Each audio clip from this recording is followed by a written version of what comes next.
아이가 조금 울면 밉지만 많이 울면 겁이 난다라는 말이 있습니다. 늘 징징거리는, 늘 우는 아이가 또 울고 징징거리면 밉습니다. 그러나 평소와 달리 심하게 울면 겁이 난다는 옛날 어른들의 말입니다. 마찬가지로 자주 화내고 큰 소리 치는 사람은 아무리 큰 소리 치고 화를 내어도 무섭지도 않고 별로 신경이 쓰이지를 않습니다. 그러나 평소에는 그렇지 않은 사람이 평소와 달리 크게 화를 내거나 큰 소리 칠 때는 심각한 눈으로 봐야 됩니다.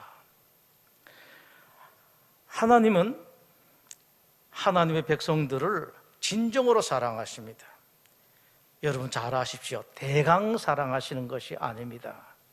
하나님께서 얼마나 사랑하시는지를 제대로 알게 되면은 인생이 달라집니다. 많은 사람들이 이걸 알지를 못하죠.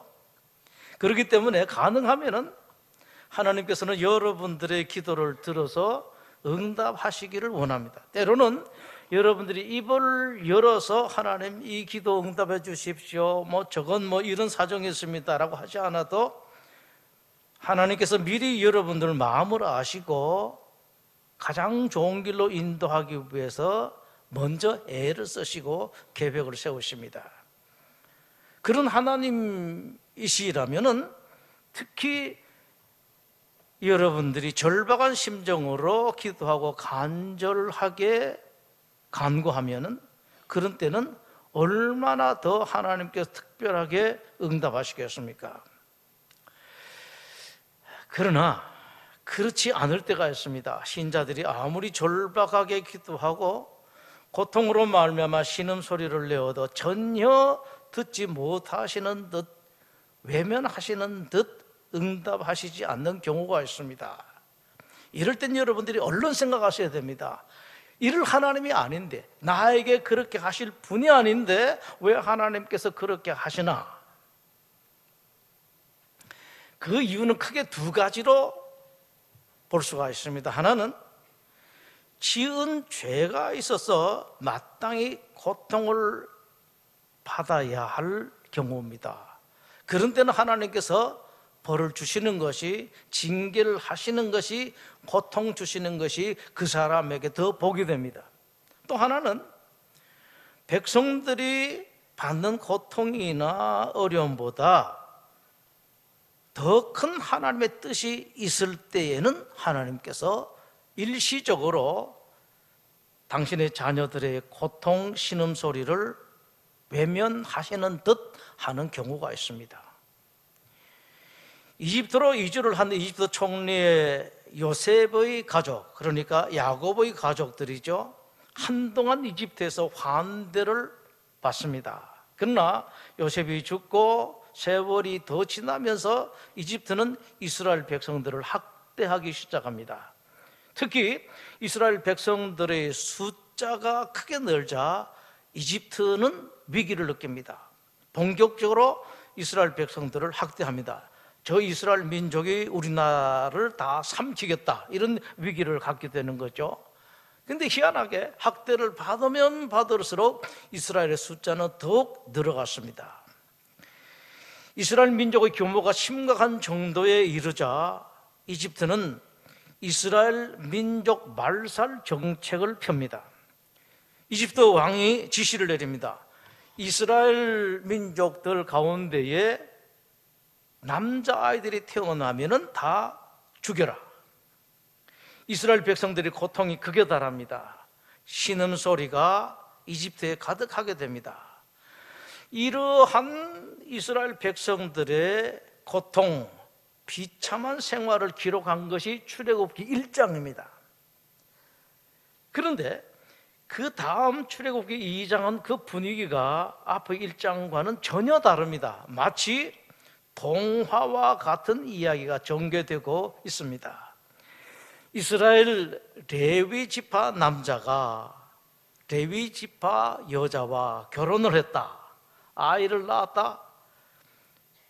당시 법으로는 남자아이는 살려둘 수 없었기 때문에 석 달 동안에는 숨겨서 길렀지만은 더 이상 숨길 수가 없어서 나일 강변 갈대 사이에 두었다. 이집트 공주가 우연하게 그 아기를 발견한다. 공주는 그 아기를 자기 아들로 삼고 이름을 모세라 지었다. 그 아기의 누이가 공주를 찾아가서 저 아기에게 아주 적합한 유모가 있는데 그 유모를 데리고 올까요? 공주가 허락을 했다. 그 유모는 바로 아이의 친어머니였다. 아이의 친어머니가 자기 아들을 기르는데 아무것도 모르는 공주는 그 싹까지 지불했다. 만화 같은 이야기죠. 이어서 이렇게 말씀합니다. 40년이 지나면서 그 모세는 훌륭한 인물로 장성했다. 어느 날 이집트 사람이 자기 동족 때리는 것을 보고 모세가 격분했다. 격분한 모세가 그 이집트 사람을 쳤더니 그만 죽어버렸다. 그 일이 탄로라서 모세는 저 멀리 미디안 지방으로 피신을 갔다. 거기서 장가가서 자식을 낳고 살았다. 자, 1장, 2장 이렇게 다른 분위기. 그러면서 성경은 하나님께서 당신의 자녀들인 이스라엘이 이집트로부터 고통당하는 것을 보셨다, 아신다, 기억하셨다라고 말씀을 합니다. 오늘 본문의 마지막 절을 함께 보겠습니다. 2장 23절입니다.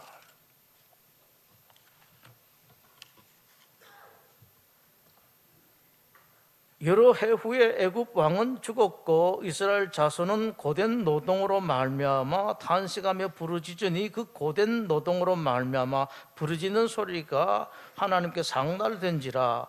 하나님이 그들의 고통 소리를 들으시고 하나님이 아브라함과 이삭과 야곱에게 세운 그의 언약을 기억하사 하나님이 이스라엘 자손을 돌보셨고 하나님이 그들을 기억하셨더라. 이 말씀은요 2장 쭉 이야기 나오는데 그 뒤에 이야기가 아니라 1장과 2장의 전체를 요약해서 하시는 말씀입니다.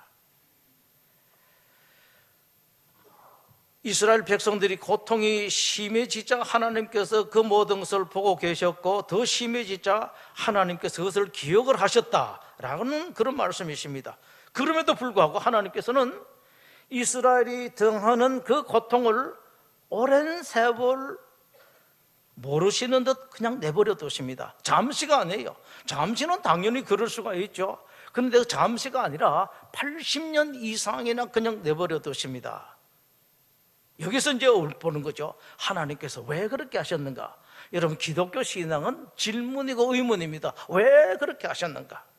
왜 하나님께 이렇게 하시고 나에게 왜 이런 일이 생겼는가? 왜 나에게 다른 사람 안 그런데 나에게는 이 문제가 끝나지 않고 계속해서 지속되는가? 나는 왜 지지리도 이렇게 힘드는 일들이 계속되는가? 왜 그러시는가? 기독교인들은 항상 이 질문을 해야 됩니다. 그것을 가지고 하나님께서는 여러분들에게 보여주시는 것이 있습니다. 하나님이 일하시는 방법입니다. 신자들은 이걸 잘 알아야 됩니다. 하나님의 백성이든 누구든 간에 이 세상 사는 동안에 도무지 이해가 되지 않는 일들을 당할 가능성이 다 있기 때문에 그렇습니다.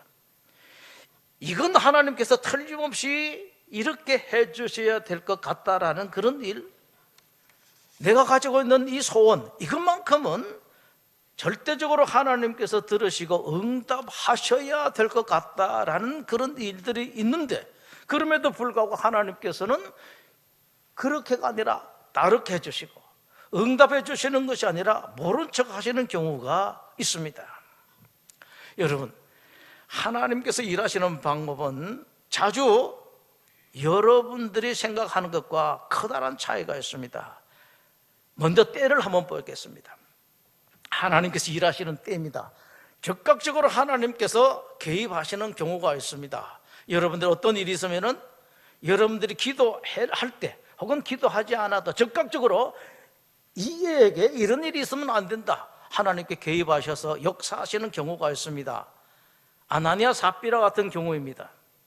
하나님께서 이 세상에 처음으로 교회를 세우셨습니다. 초대 예루살렘 교회를 세우셨죠. 그리고 처음 생긴 그 교회가 그 교회뿐만 아니라 앞으로 대대로 거룩한 교회, 정직한 교회, 순결한 교회가 되기를 원하셨습니다. 하나님께서 교회에 대한 그런 소원이 있었습니다. 그런데 그 초대 예루살렘 교회의 아나니아 삽비라는 부부가 교회의 거룩함을 훼손시킵니다.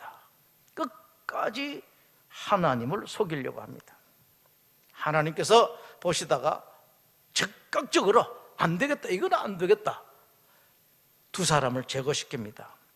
남편을 먼저 제거시키고 3시간 만에 아내를 제거시키십니다. 그 제거함을 통해서 하나님께서 말씀하시는 것입니다. 교회란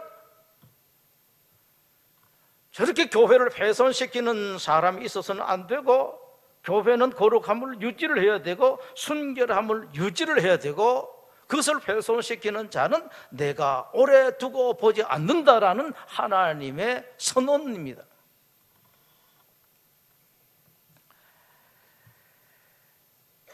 때로는 하나님께서 뻔히 보시면서도 끝까지 개입하지 않으시고 그냥 내버려 두시는 경우가 있습니다. 초대 예루살렘 교회의 스데반 집사가 바로 그분이었습니다. 성령이 충만했습니다. 지혜가 아주 대단했었습니다. 모든 교인들, 다른 교인들보다 뛰어나서 특별한 하나님의 사람으로 선택되기도 했었습니다. 하나님을 경외했습니다. 진실로 경외했습니다. 이런 스데반이 복음을 전하다가 죽습니다. 그런데 그냥 죽는 것이 아니라 돌에 맞아서 몸이 으깨져서 죽습니다. 근데 하나님께서는 그 스데반의 모든 일들을 다 보시면서도 끝까지 그냥 내버려 두십니다. 우리 함께 이 장면을 눈으로 보시는 것이 좋겠습니다. 사도행전 7장입니다.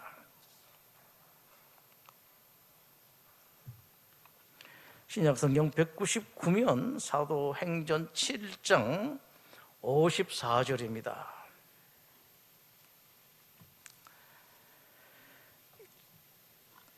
재판을 받았습니다.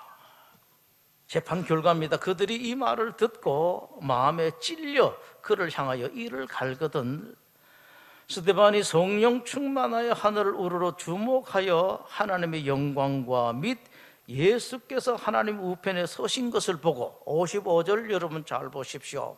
하나님의 영광은 뭡니까? 하나님을 봤습니다. 하나님께서 지금 스데반이 당하고 있는 그 모습을 보고 계셨습니다. 그 다음에 예수님, 조금 전에 여러분들 신앙 고백하실 때 어떻게 고백했습니까? 하나님 우편에 앉아 계시다가 하나님 오른쪽에 앉아 계신 예수님인데 지금 뭡니까? 하나님 우편에 서신 것을 보고 그 자리에서 앉아 계시던 예수님께 벌떡 서셔서 보셨습니다. 스데반이 말하되 보라, 하늘이 열리고 인자가 하나님 우편에 서신 것을 보노라. 예수님께서 내가 이렇게 돌 맞아 죽는 것을 서서 보신다라고 말씀합니다. 그랬더니만 그들이 큰 소리를 지르며 귀를 막고 일제히 그에게 달려들어 성 밖으로 내치고 돌로 칠세 정인들이 옷을 벗어 사울이라 하는 청년의 발 앞에 두니라. 그들이 돌로 스데반을 치니 스데반이 부르짖어 이르되 주 예수여 내 영혼을 받으시옵소서 하고 무릎을 꿇고 크게 불러 이르되 주여 이 죄를 그들에게 돌리지 마옵소서, 이 말을 하고 자니라. 얼마나 대단한 신앙인가라는 것을 보여주고 있습니다. 마지막까지 원망하지를 않습니다. 예수님과 똑같은 기도를 했습니다. 이런 스데반이 죽는데 여러분, 하나님도 보시면서 예수님도 오른쪽에 계시다가 벌떡 일어서셨으면서 그러나 개입하지는 않습니다. 그냥 내버려 두십니다. 마치 방관자처럼 남의 일 보는 것처럼 그렇게 하셨습니다. 이런 경우도 있습니다. 그러나 여러분, 일반 분들은 걱정 안 하셔도 돼요. 하나님께서는 그럴 만한 사람, 그것을 영광으로 받을 만한 사람에게만 하나님께서 이런 일을 허용하시고 아무에게나 허용하시지 않습니다.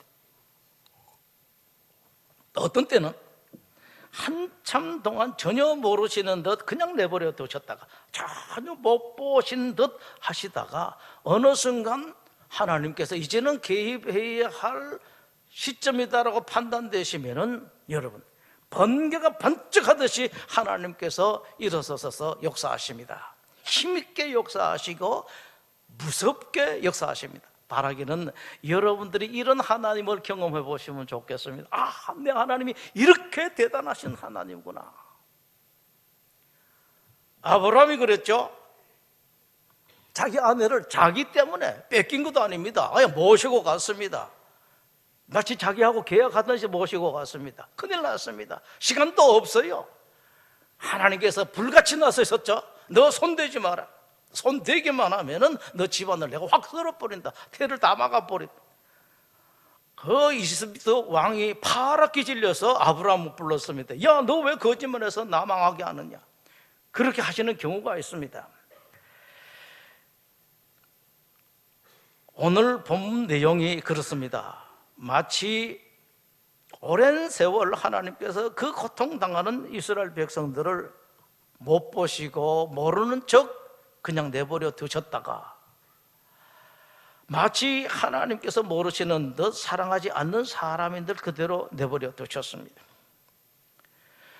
여기서 여러분들 하나 아실 것은 하나님께서 하시는 일은 항상 이유가 있습니다. 우리는 인간은 하나님의 그 기쁘신 뜻을 알 수가 없습니다. 하나님께서 일일이 말씀하지도 않습니다. 그러나 가끔은 하나님께서 그 이유를 여러분들에게 보여주시기도 하고 짐작할 만한 것을 여러분들에게 알게도 하십니다. 이스라엘의 고통을 하나님께서 그냥 오래 내버려두신 까닭은 일장을 통해서 하나님께서 여러분들에게 보여주십니다. 이스라엘, 그러니까 정확하게 말하면은 야곱의 식구들이 이집트가 들어갈 때 인구가 70명, 70명이었었습니다. 이 숫자 가지고는 한참 불어도 하나님께서 생각하신 그 일을 할 수가 없습니다. 그동안에는 여러분, 하나님께서 이스라엘이 좀 고통당하더라도 그냥 내버려 두실 수밖에 없었습니다. 그걸로 뭔가 시작하다가는 더 큰 고통, 더 어려움이 있기 때문에 그렇습니다. 이스라엘의 숫자가 점점 늘어납니다. 그러다가 드디어 이 정도가 되면은 뭔가 일 좀 하겠다라고 하나님께서 판단하신 순간 구원의 역사를 시작을 하십니다. 가끔씩 하나님께서는 여러분들의 간절한 소망, 절박한 일이 있음에도 불구하고 외면하실 때가 있습니다. 그러나 여러분, 그럴 땐 잘 아십시오. 하나님은 결단코 자기 자녀들 아끼지 않으시거나 외면하시는 때가 없습니다. 항상 하나님께서 보고 계십니다. 단지 여러분들은 하나님을 보질 못할 뿐이지 하나님께서 불같은 눈으로, 어떨 때는 얼굴 볼록해 눈이 아주 새파랗게 되어서 보고 계십니다. 잠시 어떨 때는 우리가 생각하기에 좀 길게 하나님께서 그대로 내버려 두시는 까닭은 하나님 계획이 있고 까닭이 있으시기 때문이고, 또 하나 아실 것이 있습니다. 하나님은 여러분 고통에도 불구하고 하나님의 계획, 하나님의 목적을 이루어 가시는 것 같습니다만은 그것은 하나님만의 계획이나 하나님만의 뜻을 위해서 하는 것이 아니라 결국은 여러분들에게 좋고 여러분들에게 복이 되는 그런 일이기 때문에 잠시 동안은 고통스럽더라도 하나님께서는 당신의 계획대로, 당신의 뜻대로 이끌어 가십니다. 요셉이 보디발의 아내 때문에 감옥에 갇히게 됩니다. 누명을 썼습니다. 그 감옥 속에서 술 맡은 관원장을 만납니다. 요셉은 압니다. 그 사람이 곧 이제 석방이 되어서 본직을 회복할 것이라는 것을 압니다. 부탁을 합니다. 장관님, 저는 정말로 억울합니다. 저와 이 감옥 속에서 겪어보시어서 아시겠습니다만은 저는 감옥에 둘 이유가 하나도 없습니다. 나가시게 되면은 당신은 장관이라서 왕을 만날 수 있을 테니까 저 억울한 일을 꼭 좀 말씀해 주십시오. 이 장관이 하모 내가 틀림없이 자네 같은 사람을 내가 어떻게 이대로 내버려 둘 수가 있겠는가. 단단히 약속하고 그리고 난 뒤에 출감을 했습니다. 그런데 출감된 지 2년 동안 감감무소식입니다. 요셉이 너무 섭섭하죠. 세상에 그럴 수가 있는가. 여러분, 누가 했습니까? 그 술 맡은 관원장이 잊어버렸습니까? 천만의 말씀입니다. 하나님께서 잊어버리게 하셨습니다. 요셉은 지금이 아니라 2년 뒤에 감옥에서 나왔어야 되었습니다. 그럴 일이 있었습니다. 그래야지 2년 뒤에 이집트의 왕 바로를 만날 수가 있고, 바로를 만나야지 이집트 총리가 되고, 이집트 총리가 되어야지 이스라엘도 구원하고 이집트도 구원하고, 그 당시 주변에 있던 수많은 굶주리는 사람들 구원할 수가 있었기 때문에 하나님께서는 2년 동안 요셉을 감옥 속에 있을 수밖에 없도록 만들으셨습니다. 여러분, 다 하나님께서 하신 일입니다. 신자들은 이런 것을 알아야 돼요. 나중에 알면은 얼마나 그동안 소원입니까? 미리 알면은 여러분 살면서 섭섭할 일이 없어요. 분통 터질 일이 없습니다. 가슴이 찢어질 것 같은 그런 일들이 없습니다. 원망스러운 일이 없습니다. 도리어 하나님 더 신뢰할 수가 있습니다. 하나님은 항상 이렇게 하셨으니까 하나님 잘하십니다. 역시 하나님 잘하십니다. 조금 힘들긴 힘듭니다. 눈물도 좀 납니다만은 하나님 어련히 알아서 하시겠습니까? 하나님 더 신뢰하게 돼요. 이럴 때 제대로 공부가, 신앙 공부가 됩니다. 여러분, 그러면서 자신이 생깁니다. 저런 하나님께서 나에게 계시기 때문에 나는 겁날 것이 하나도 없습니다. 세상 그 어떤 일도 어떤 사람도 겁나지는 않습니다. 그리고 더 당당해집니다. 이런 것이 없으면요, 사람에게 잘 보이려고 꾀죄죄고 촤락해지고 누처지고 그 비 맞은 강아지처럼 꼬랑지를 다리 사이에 집어넣고 그저 고개나 비비고 이렇게 되면 눈치만 쳐다보는 그런 일이 생기는데, 하나님을 딱 알게 되게 되면 그런 일이 없습니다. 여러분, 마음은 어렵고 힘든 가운데서도 한없이 평안합니다. 여러분에게 간절한 바람이나 이건 꼭 하나님께 들어주셨으면 좋겠다 하는 일이 있을 때는 여러분 기도하십시오. 간절하게 기도도 하십시오. 필요하다 그러면 정말로 답답하면 철야도 하시고 금식도 하십시오. 그러나 그러면서도 여러분 아실 것은 내가 이렇게 하나님께서 꼭 들어주셔야 되겠다라는 이것마저도 나보다도 더 좋은 계획을 하나님께서 가지고 계시고, 나보다도 더 좋은 시간을 하나님께서 보고 계시고 타임워치로 지금 시간을 재고 계시다라는 것을 여러분들이 아셔야 됩니다. 혹시 여러분 이전에 당하신 일이 있습니까? 원통하고 분통하고 가슴이 터지는 그런 일들, 원망스러운 일들, 너무 섭섭해서 세상에 이럴 수가 있는가? 혹시 또 하나님께서 여러분들에게 앞으로 그런 일 있게 하실 수도 있습니다. 그럴 때 여러분 세상 보지 마십시오. 그 일 보지 마십시오. 사람 보지 마십시오. 땅 보지 마십시오. 힘들기만 합니다. 고통스럽기만 합니다. 하늘 쳐다보십시오. 그러면 여러분 보이는 것이 있습니다. 지금 이 힘들고 어려운 모든 일들이 하나님께서 일하시는 한 부분이라는 것을 아시게 돼요. 그런데 누가 밉습니까? 뭐가 힘듭니까, 여러분? 이 모든 것들이 하나님께서 나에게 주시는 응답의 한 부분이고 응답의 시작이라는 것을 여러분들이 눈으로 볼 수가 있습니다. 다시 말씀드립니다, 여러분. 그런 일이 있을 때 눈 크게 뜨고 하나님을 쳐다보십시오. 그러면 알게 됩니다. 하나님께서 이 일을 이미 시작하셨구나, 이걸 알게 됩니다. 고통이 아니라 환희로 들어오게 됩니다. 미국 말에 그게 있죠. 블리스라는 말이 있죠. 블리스, 조이하고 또 플레저 이런 뜻인데, 블리스라는 건 우리말로 표현하기 힘드는데 이건 하늘에서만 줄 수 있는 기쁨, 그런 것이 다가오게 됩니다.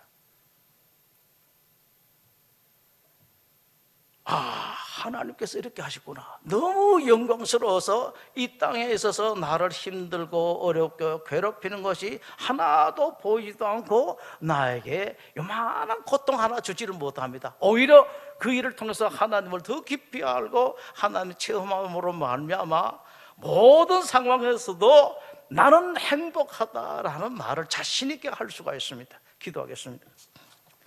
하나님, 우리 인생이 어찌 나만 편하게 안전하게 안온하게 지낼 수가 있겠습니까? 예수님까지도 그러시지 않았는데 우리 주변에 많은 사람들이 그 가운데 하나님, 우리 성도들에게 은혜 베풀어 주셔서 혹시 이런 일이 있었든지 앞으로 있든지 간에 이런 일을 통해서 하나님을 더 깊이 체험을 하고 하나님을 더 알고 하나님을 더 믿는 그 믿음 있게 하시고 그러므로 말미암아 더 당당하고 더 멋진 인생, 그것을 내가 스스로 연출하고 많은 사람이 눈으로 보고 깜짝 놀라게 하여 주시옵소서.